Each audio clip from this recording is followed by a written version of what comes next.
Hello everybody and welcome back to another EP video. Going into the 2020 general election as an election forecaster, I certainly expected Donald Trump to have an analytical advantage in the Electoral College because the key battleground states that would ultimately determine the outcome of the presidential election were more Republican leaning than the country as a whole.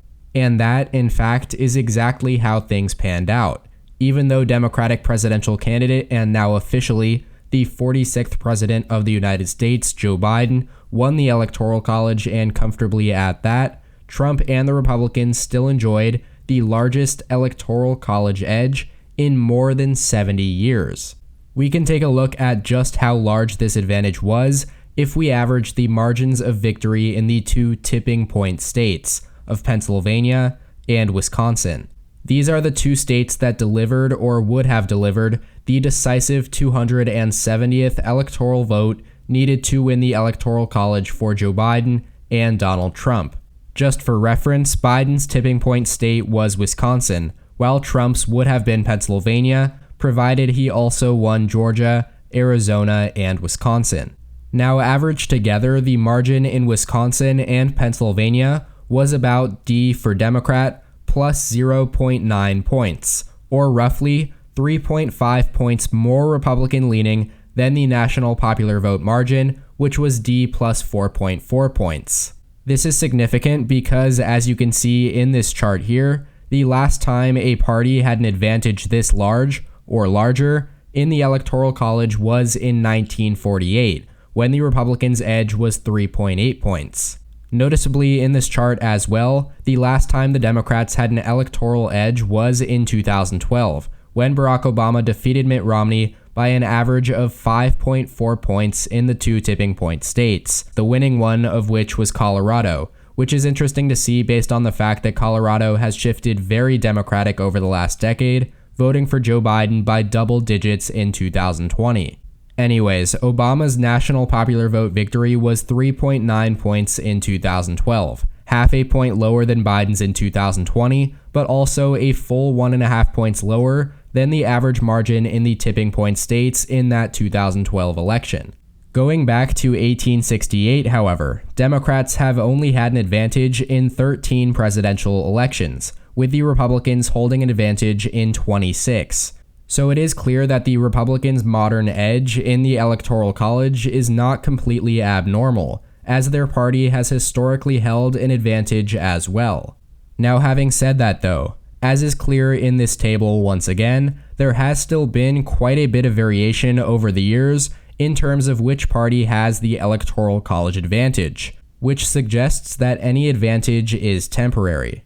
An example of that is the Democrats' upper hand in 3 consecutive elections from 2004 to 2012, and by a sizable degree in the latter two. Furthermore, ever since we entered the modern era of elections, that is, since the Voting Rights Act was passed in 1965, the GOP has had an edge in 8 presidential races, while the Democrats have had an edge in 6, so it is a little more even in this modern era. But those alternating advantages in the Electoral College between the two parties could be disappearing. Specifically, the past 2 elections in 2016 and 2020 reveal a potential long-term issue for the Democratic Party, especially if we continue to have electorally close and competitive elections. This new development has a lot to do with wasted votes. That is, Democrats seem to be disproportionately running up the numbers in larger, blue-leaning states, which helps benefit their national popular vote advantage, but provides absolutely nothing for the Electoral College. Take California, for example. Joe Biden would have won its 55 electoral votes, whether he won by 5.1 million votes, as he did, or by just 1 vote. That is, practically speaking, a lot of wasted Democratic votes, over 5 million at that. And if we were to expand this idea out to the 50 states and Washington, D.C., Democrats wasted 15.1 million votes compared to the Republicans' 8 million, a difference of 7.1 million votes, which is exactly Biden's 7.1 million vote national margin, and additionally, roughly his combined margin of victory in California and New York.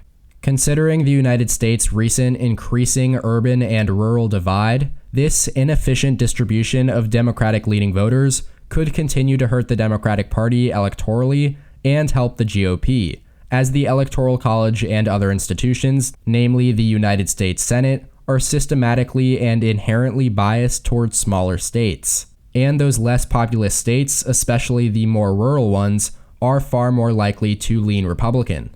Ultimately, it is really hard to say where exactly things will develop from 2020. We don't know who will be running in 2024 or what the national electoral and political conditions will be. But if the Rust Belt states such as Michigan, Pennsylvania, and Wisconsin continue to lean somewhat to the right of the country as they have in recent elections, that will benefit the GOP in the Electoral College unless there is a counter shift elsewhere in the country in the Democrats' favor.